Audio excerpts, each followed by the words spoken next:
Тэгээд татварын нэг орчинд амьдрья. Малчин, тариачин, сэхэтэн, инженер, эдийн засаг бүгдээ нэг хуулинд ор. Татвар төлөөл одоо бүгдээ татвар төлөө.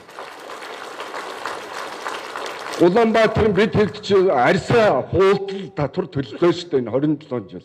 Малчид тэнд найр хийгээд хідэл бүх барилдаал талаар давхид өгдөг торгонд бие ороочвол тэгсэн мөртөө хүүхдүүдээ хот руу явуулаад хотыг одоо эзэлсэн. Хаашаа орно дандаа хөдөөнийх. Хаашаа орно нутгийн зөвлөл. Одоо бид хайчих бай. Тэгээд энэ хот руу шигээд өвөлжж шүү дээ. Хотод орж ирээд нэг мөө прүс авч унцгаад хүүхдүүдийн сургуульд өгцөө. Тэгээд бид нар одоо хайчих уу? Саран дээр очих уу? Бид нар одоо явах газар алга байна.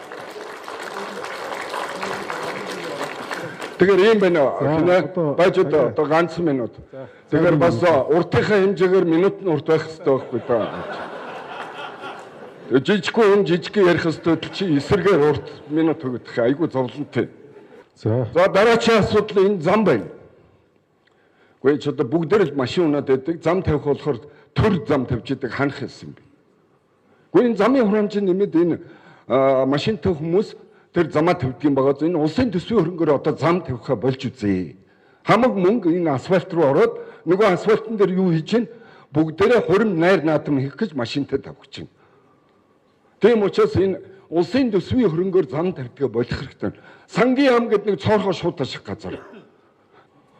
Тийм учраас одоо болио. За яг ба би ойлгож байна. Одоо ингээд сонгуул болно. Та ард түмнтэйгээ хариуцлага тооцохоор таныг сонгохгүйг цаадуулчин. Тэгтээ ер нь сонгуул хийгээд яа тий. Юм ээж байгаа хүн бол тэгээд цаашаа ажиллаа хий.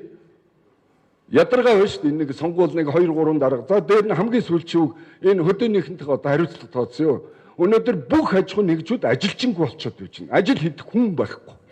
Бүгдээр ажилд орно 1 сар болоод цалингаа аваад яваад байна. Тэгэл болоо.